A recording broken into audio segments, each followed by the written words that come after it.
¿Está usted listo? Ok, voy a leer para ustedes la versión Reina Valera 1960. Dice: porque he aquí, yo estoy por vosotros, y a vosotros me volveré, y seréis labrados y sembrados. Porque he aquí, yo estoy por vosotros, y a vosotros me volveré, y seréis labrados y sembrados. Hay dos palabras claves en este pasaje bíblico de Ezequiel capítulo 36, versículo 9, y es que usted y yo vamos a ser ¿qué? Labrados y sembrados. Pero hay una consecuencia de que usted y yo seamos labrados y sembrados. Esa consecuencia está en el versículo 10 y 11 de Ezequiel capítulo 36. Dice: y haré multiplicar sobre vosotros hombres a toda la casa de Israel, toda ella, y las ciudades serán habitadas y edificadas las ruinas.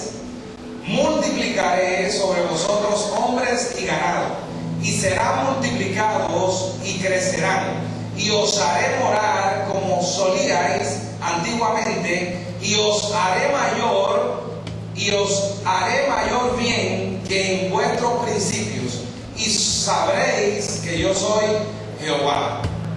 En pocas palabras, la gloria de esta casa será mayor que la primera, no refiriéndose en este caso al altar de Dios, sino a tu casa, tu familia, tu vida. Lo que sucederá después de estas cosas, ¿de qué cosas, pastor? De que seamos labrados y sembrados, será que entonces cosas mejores vendrán a nuestra vida. Amén. ¿Estamos de acuerdo? Ok, Ezequiel capítulo 36 es toda una enseñanza de restauración, es toda una enseñanza de reforma, es toda una enseñanza para traer cambios a nuestra vida. Eso es Ezequiel capítulo 36.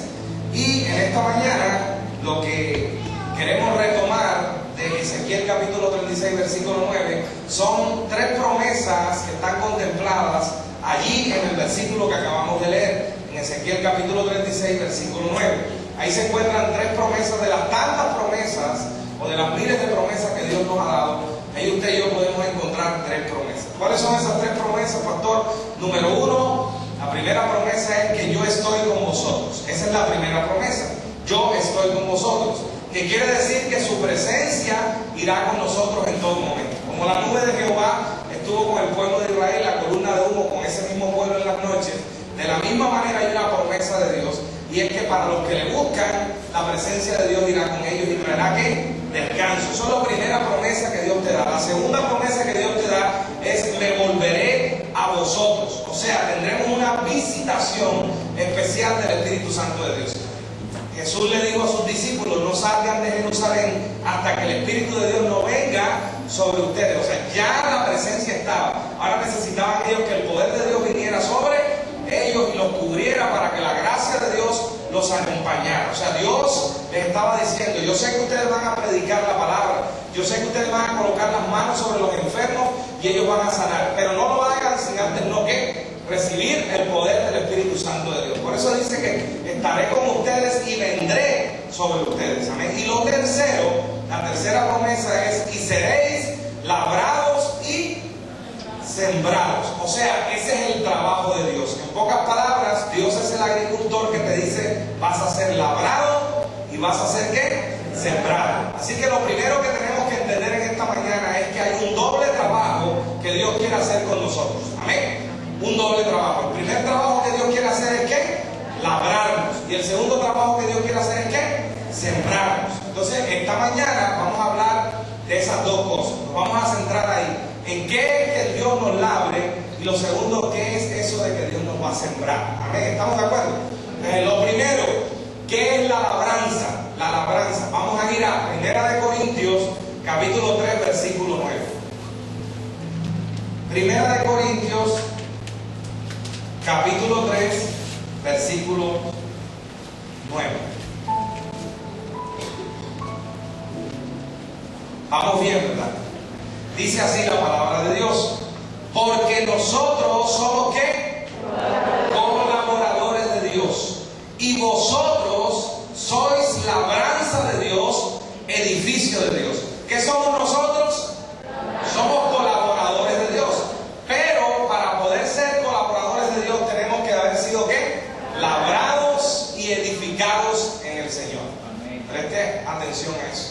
Lo primero que Dios va a hacer con nosotros es labrarnos, esculpirnos, ¿verdad? Prepararnos para que podamos ser instrumentos efectivos ¿en qué?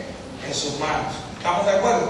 O sea, desde la óptica de Dios, tú y yo somos ¿qué? Somos ese campo, somos ese terreno donde el Señor va a trabajar. Así que yo quiero que en este momento usted se ubique desde la perspectiva de Dios, no la suya. Y usted pueda pensar que usted es ese terreno donde Dios va a sembrar muchas cosas, pero que antes de sembrar eso Dios tiene que ¿qué? Que labrarnos. Dios tiene que labrarnos. Entonces usted y yo somos ese campo. Ahora, ese campo fue tomado por Dios con dos significados. Dios nos tomó por elección y Dios nos compró. ¿Por qué nos tomó por elección? Porque nosotros fuimos escogidos desde antes de la fundación del mundo por Dios. Y dice la Biblia que fuimos predestinados para buenas cosas. Tú y yo no fuimos predestinados para malas cosas. Tú y yo fuimos apartados por Dios. La gente pregunta a veces, pastor, ¿yo por qué soy santo si yo no tengo ninguna aureola en la cabeza? No es que la palabra santo no significa que tú seas, que levites. La palabra santo quiere decir que has sido apartado. Santo es apartado por Dios. Ahora, ¿por qué fuiste apartado? Para un propósito. Un buen propósito, para buenas acciones. La Biblia dice que tú y yo tenemos que abundar en buenas obras. No quiere decir que las obras nos lleven a salvación. ¿Ok?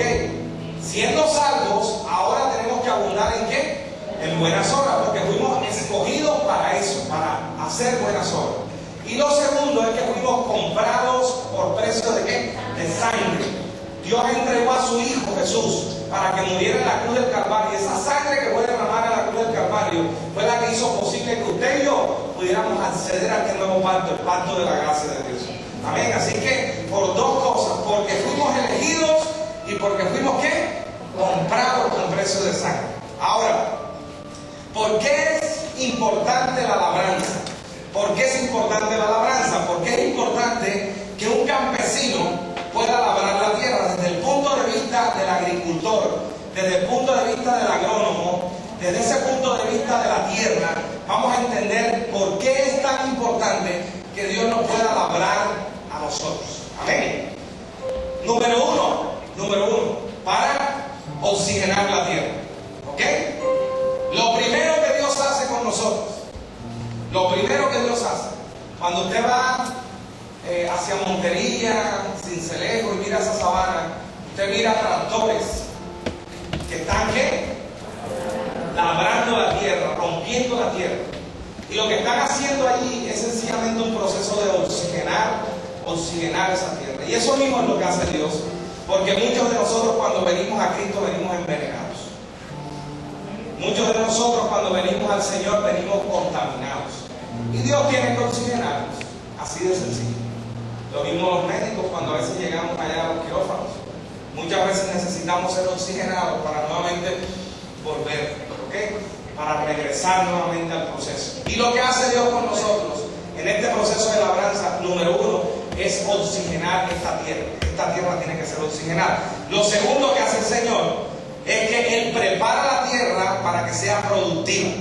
Quizás llegaste siendo un terreno estéril, quizás te llegaste siendo un terreno que no da fruto, que toda semilla que cae en ese terreno tiende a desaparecer. Pero precisamente el labrador lo que hace es nuevamente preparar esa tierra ¿para qué? Para que la semilla sea ¿qué? Sembrada. Para que seas ¿qué? Productivo, para que te multipliques, para que puedas sojuzgar la tierra. Y eso es lo segundo que el Señor hace. Lo tercero que el Señor hace es que tiene que haber un rompimiento de la tierra. Porque si la tierra no se rompe, la tierra por naturaleza tiene una dureza. Y esa dureza tiene que ser rota para que la semilla pueda penetrar. Si tú tiras una semilla aquí en este piso, difícilmente esa semilla va a germinar. Tendrías que romper la dureza de este piso para poder lograr que esa semilla pueda germinar. Y muchas veces, si lo comparamos con esta tierra, nuestro corazón es un corazón duro. Y muchas veces nosotros le hablamos a nuestros seres queridos, le hablamos a nuestros amigos, a nuestros compañeros de trabajo, y usted siente como que la palabra no hace nada. Usted siente como que la palabra rebota. Usted siente como que lo que usted está diciendo no tiene razón ni sentido para esa persona. Pero usted tiene que entender que esa palabra está produciendo ¿qué? Un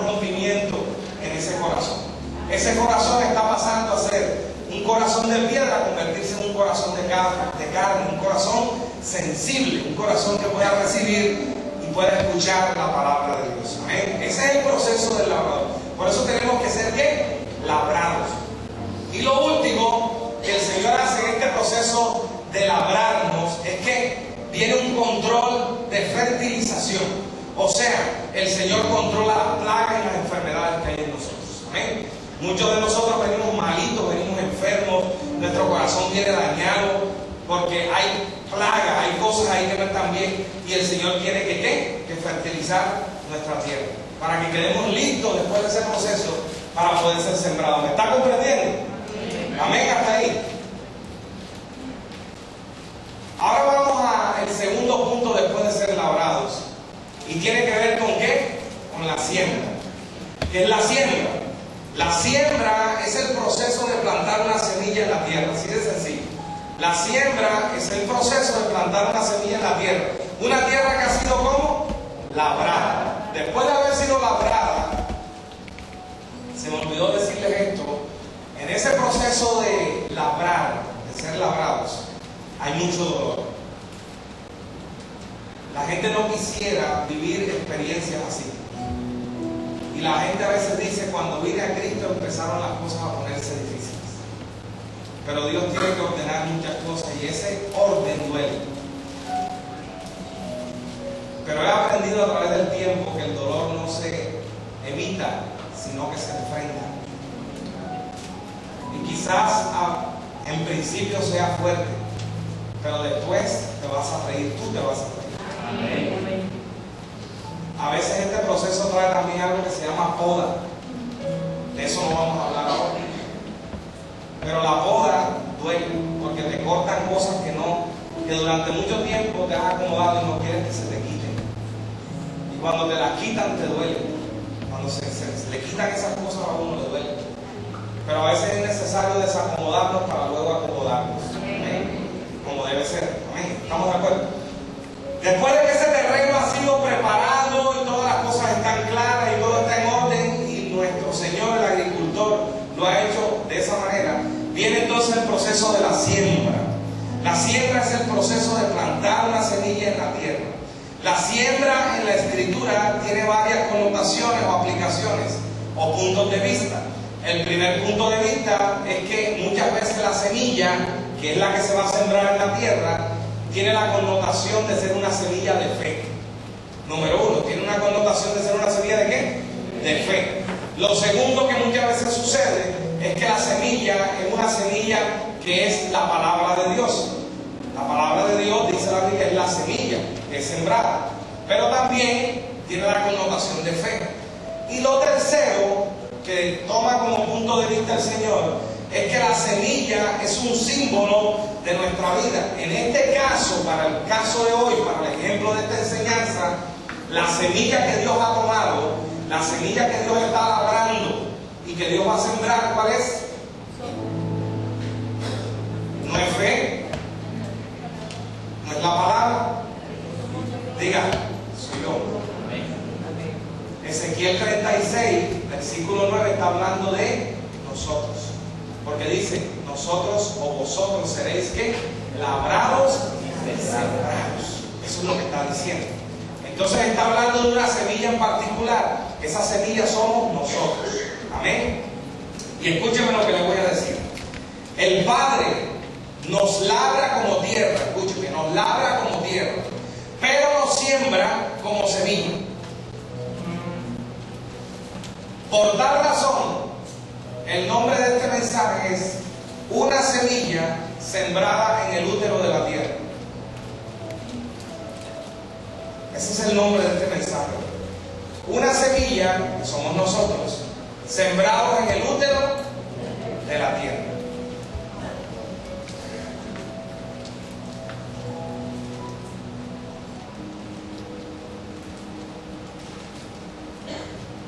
Antes de seguir, quiero decirle algo.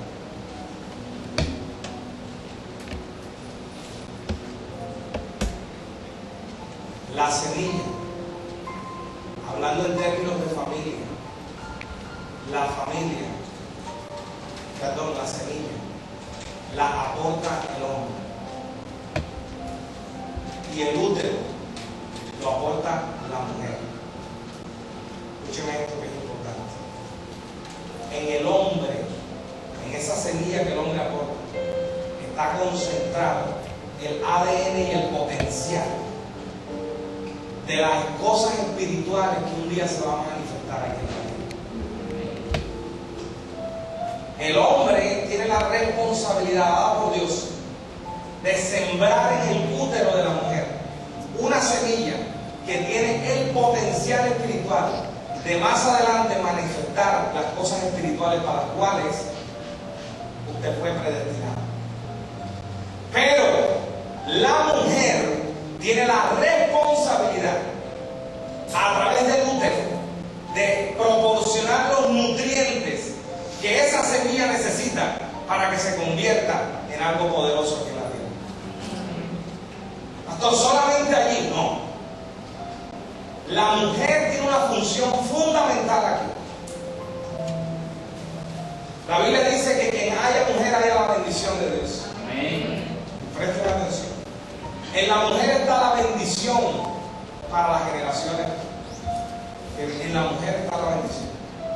La mujer fue creada, el diseño de la mujer es que ella es la ayuda idónea. Y la mujer es aquella persona que levanta hijos para la gloria de Dios.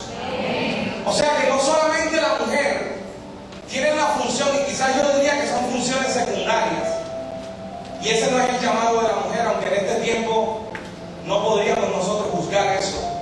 Pero la función prioritaria de la mujer no es trabajar en empresas. La mujer no fue diseñada para eso. La mujer fue diseñada para que en la casa donde Dios la plantó, en el jardín del Edén donde Dios la plantó, allí ella pueda lograr el objetivo para el cual ella fue creada. Ella fue creada para entregarle los nutrientes que se necesitan a los hijos, para que los hijos puedan crecer en sabiduría y para que nunca ellos se aparten del Señor.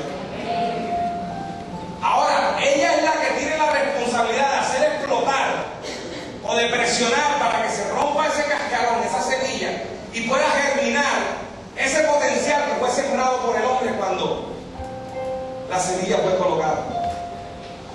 Y muchas veces quien está dando los nutrientes en la casa no es mamá, sino la muchacha del servicio. ¿Cómo le parece?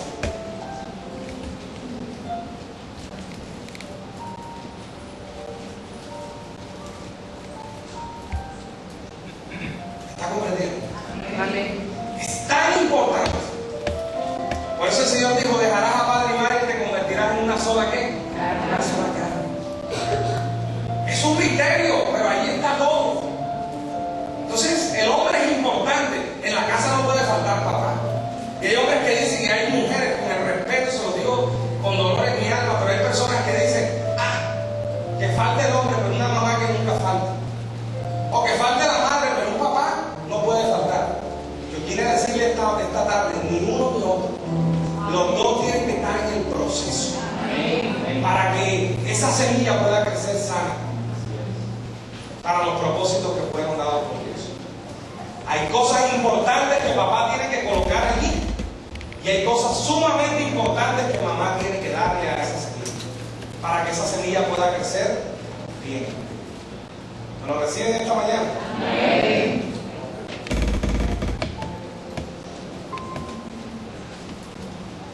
¿Cuál es el género de nuestra semilla? Génesis capítulo 1, versículo 11. Dice así la palabra de Dios. Génesis capítulo 1, versículo 11. Dice así el Señor en su palabra: después dijo Dios: produzca la tierra hierba verde, hierba que dé semilla, árbol de fruto que dé fruto según su género, que su semilla esté en él sobre la tierra. Y fue como, y fue así. Escúcheme bien. El Espíritu Santo de Dios estaba sobre la faz de la tierra. Y dice que la tierra estaba como sobre la faz de las aguas. Y dice que la tierra estaba como vacía, ¿verdad? Estaba vacía, estaba en desorden. ¿Estamos de acuerdo? Y ahí en Génesis capítulo 1, versículo 11, Dice que Dios dijo, Dios decretó, Dios proveyó espiritualmente las cosas que en Génesis capítulo 2 se manifestarían. ¿Estamos de acuerdo? Hay cosas, tómelo así, hay cosas que la mamá y el papá tienen que proveer sobre sus hijos. Por eso estamos hablando de que papá tiene que bendecir a sus hijos. Papá tiene que poner las manos sobre sus hijos y bendecirlos.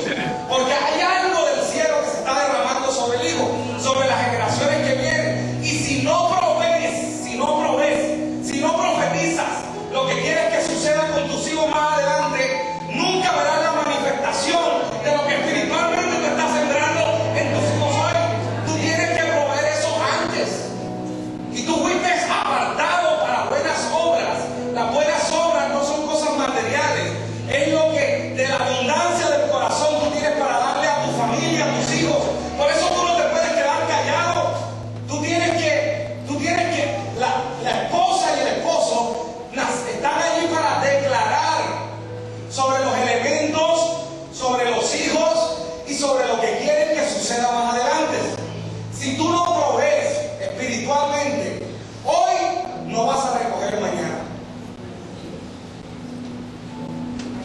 ¿Qué quieres tú que pase mañana? ¿Qué estás haciendo hoy?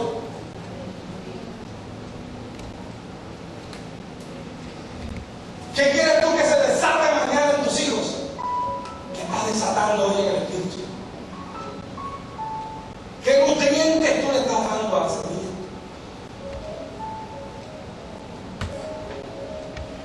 Porque de acuerdo a la siembra y la cosecha, cuando tú siembras una semilla en la tierra, lo que tienes que hacer después es darle nutrientes. Porque si no le das nutrientes, es posible que salga algo, pero va a salir y va a desaparecer. Espiritualmente es lo mismo. Desde los 2 meses de gestación, una mujer tendría que estar declarando sobre ese viento lo que quiere que suceda con su bebé. Pastores, que yo no sé si es hombre o mujer, no te importa eso. Tú declaras sobre él. Declara. Mis hijos están grandes, pastor. Mire ese hombre precioso de los dos. No importa. Él nunca dejará de ser hijo. Y ellos nunca dejarán de ser sus padres. Jacob bendijo a sus hijos cuando ya estaban grandes. Y Esaú le dijo, ¿por qué? Por favor, ahora entiendo que esa bendición es muy importante y toda la vida la había desechado. Pero el día que se dio cuenta ya era demasiado tarde porque había vendido su bendición. Y le rogó a su papá para que lo bendijera. Le dijo, papá, bendícelo porque yo sé que si tú me bendices, mi vida será victoriosa. ¡Wow! Si ustedes pudieran entender y yo pudiera entender lo trascendental de recibir la bendición espiritual. Porque cuando sobre nosotros impacta en bendición espiritual, eso indefectiblemente es lo que va a suceder después. Amén.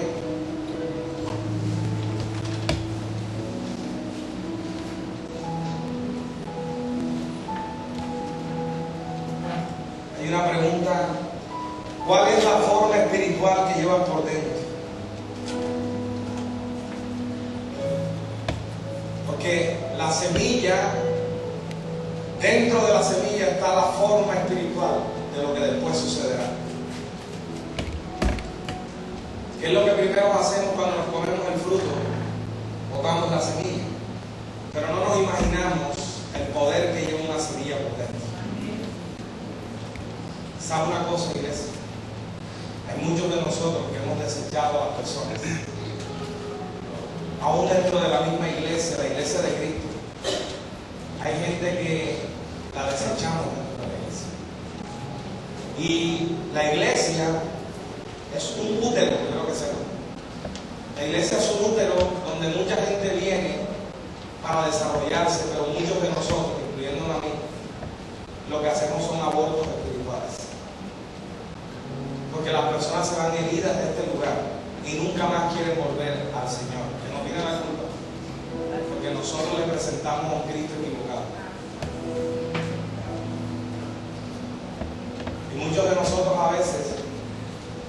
preocupamos más por la lana que por las ovejas.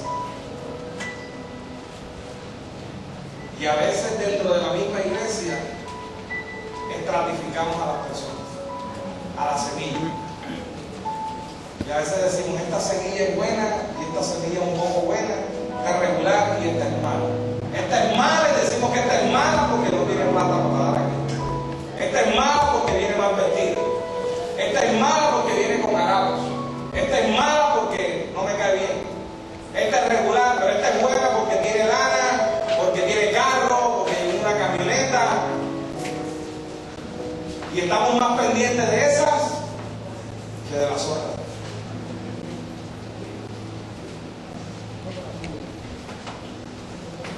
Pero yo vine a decirle a usted, me vine a decir a mí mismo, que todas las semillas son importantes para el Señor.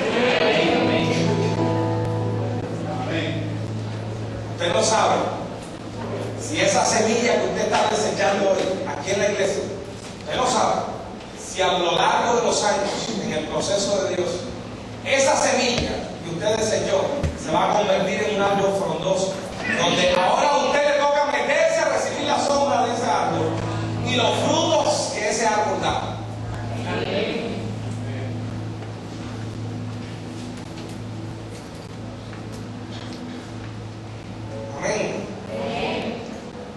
Dios no hace acepción de personas. Dios no hace acepción de semillas.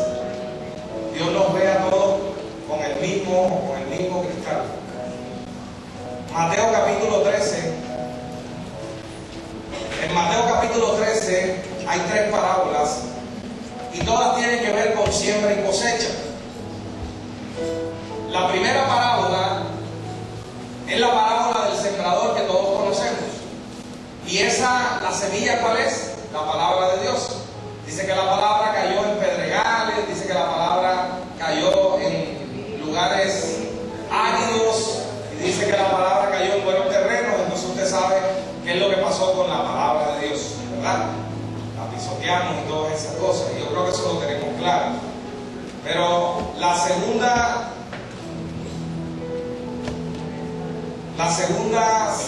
parábola tiene que ver con el grano de mostaza. Y en este caso, ¿qué es lo que simboliza el Señor a través del grano de mostaza? La fe, ¿verdad? El grano de mostaza es muy pequeñito, pero cuando va creciendo se convierte en un árbol, frondoso, fuerte, y así debería de convertirse nuestra fe. Que a pesar de las tantas circunstancias que usted y yo podemos vivir, nuestra fe se mantenga como un roble, firme, ¿verdad? Entonces así es el granito de mostaza. Esa es la fe que va en un proceso de crecimiento, ¿verdad? Entonces esa es la segunda parábola. Y hay muchas parábolas en la Biblia, pero estoy refiriéndome a estas 3 parábolas en especial. Y está la tercera parábola que está en Mateo capítulo 13, versículo 24. Yo quiero que venga conmigo a Mateo capítulo 13, versículo 24, porque esa es la parábola que estamos estudiando en esta mañana. Mateo capítulo 13, versículo 24. Hasta aquí vamos bien, ¿verdad? Mateo, ¿dónde estás?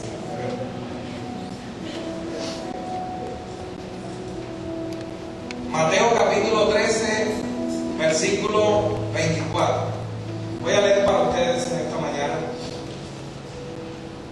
Dice, le refirió otra parábola, diciendo, el reino de los cielos es semejante a un hombre que sembró buena semilla en su campo. Pero mientras dormían los hombres, vino su enemigo y sembró cizaña entre el trigo y se fue. Y cuando salió la hierba y dio fruto, entonces apareció también la cizaña. Vinieron entonces los siervos del padre de familia y le dijeron, Señor, ¿no sembraste buena semilla en tu campo? ¿De dónde pues tienes cizaña? Él les dijo, ¿quién les dijo? El Señor. Un enemigo ha hecho esto. Y los siervos le dijeron, ¿quieres pues que vayamos y la arranquemos? Él les dijo, no sea que al arrancar la cizaña, arranquéis también con ella el trigo. Dejad crecer juntamente lo uno y lo otro, hasta la siega. Y al tiempo de la siega, yo diré, ¿quién diré? El Señor. Yo diré a los segadores,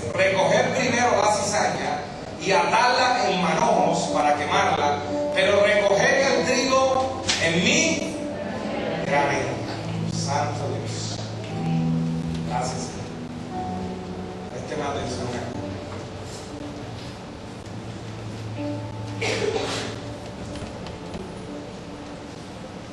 ¿Dónde están los cizañeros?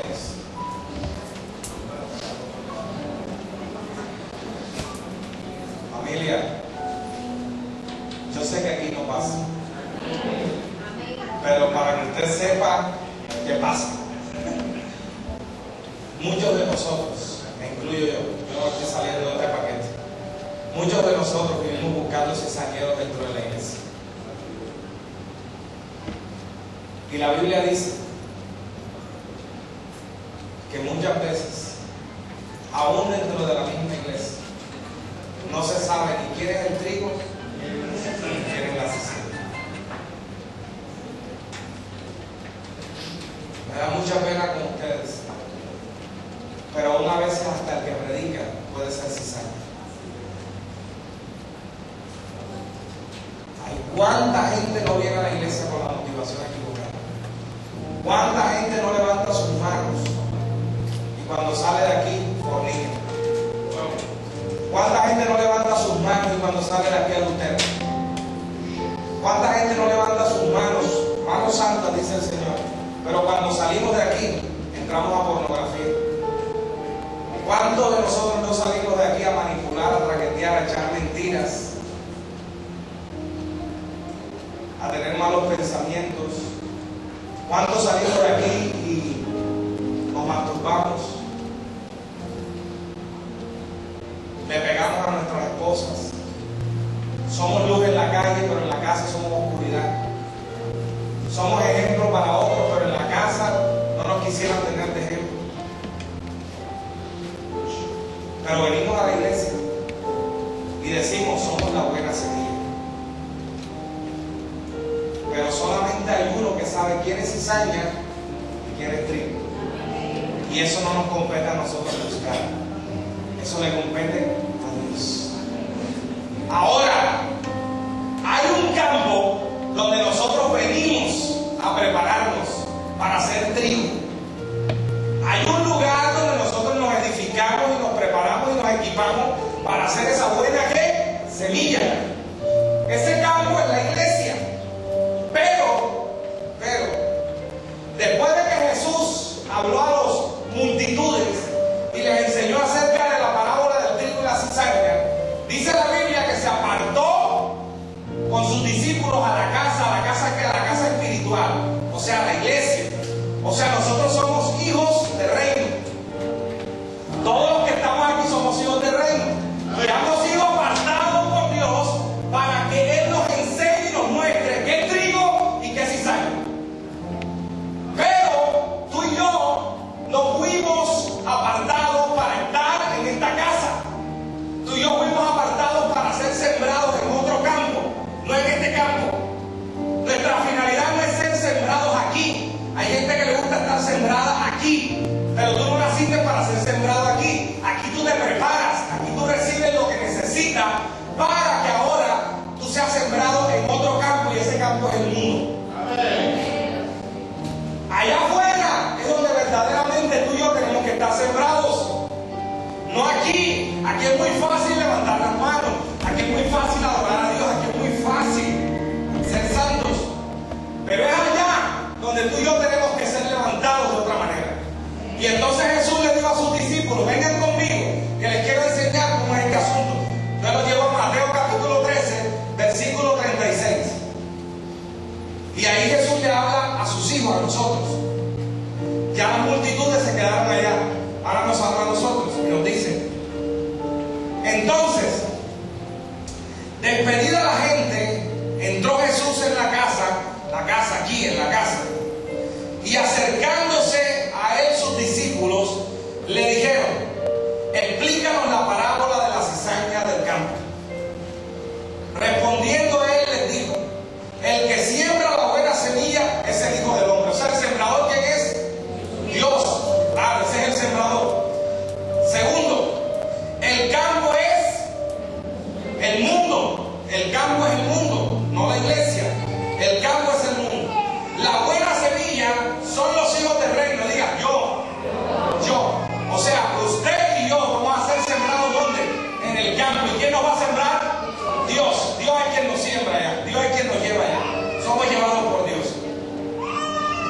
El campo es el mundo, la buena semilla son los hijos del reino y la cizaña son los hijos del mal.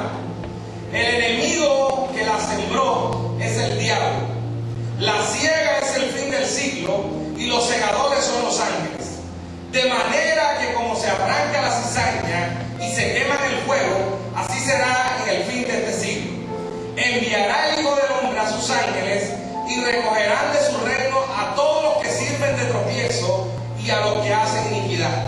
Y los echarán en el horno de fuego. Allí será el lloro y el crujir de dientes. Entonces los justos resplandecerán como el sol en el reino de su Padre. El que tiene oídos para oír, que oiga. Amén. Usted y yo tenemos el ADN del Señor. Nosotros somos los hijos del reino del Señor.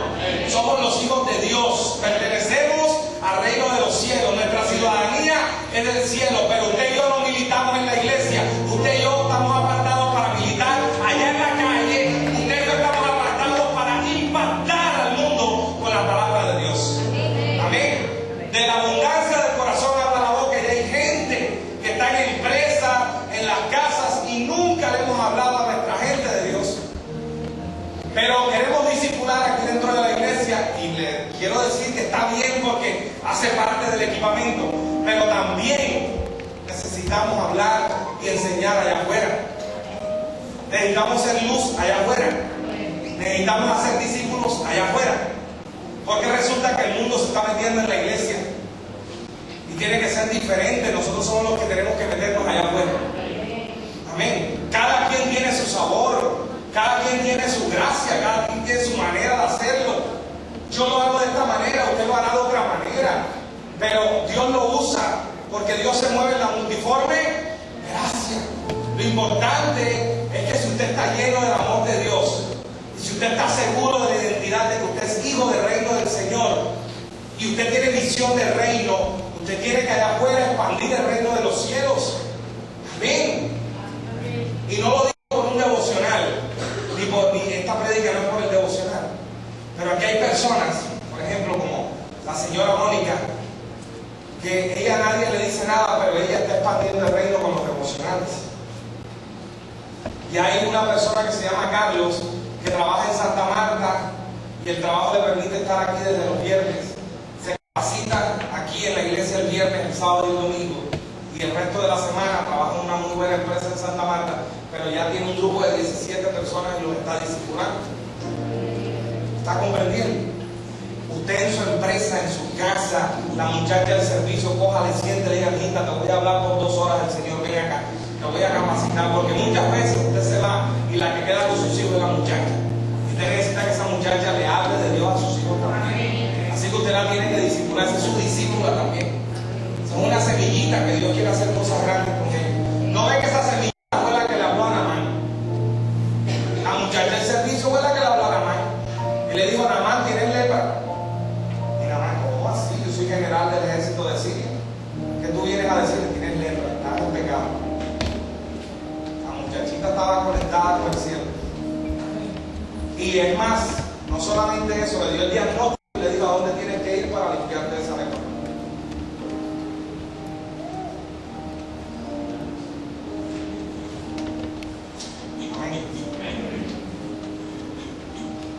Ahora, hay una semilla que fue sembrada en esta tierra y no fue sembrada en la iglesia. Esa semilla fue sembrada en el mundo y el mundo no la reconoció. Muchas veces usted va al mundo y no lo reconoce. Muchas veces por causa de Cristo tú eres vituperado y eres echado. Te cierran las puertas. Pero nosotros tenemos un ejemplo de una semilla que fue sembrada no aquí en la iglesia, sino fue sembrada allá afuera en el mundo. Y dice que el mundo la rechazó, la vituperó, lo humilló, lo escupieron, lo humillaron, lo traspasaron, lo crucificaron, pero muerto no se quedó. La Biblia dice que resucitó al tercer día, porque era necesario que su palabra se cumpliera en él. Esa fue la semilla perfecta, esa fue la semilla que no tenía ningún pecado, y aún así fue tirada en la tierra, y allí germinó. Y ahora está sentada a la derecha del Padre, es nuestro Señor Jesucristo, y a través de Él, tú y yo tenemos acceso al trono de la gracia. Amén.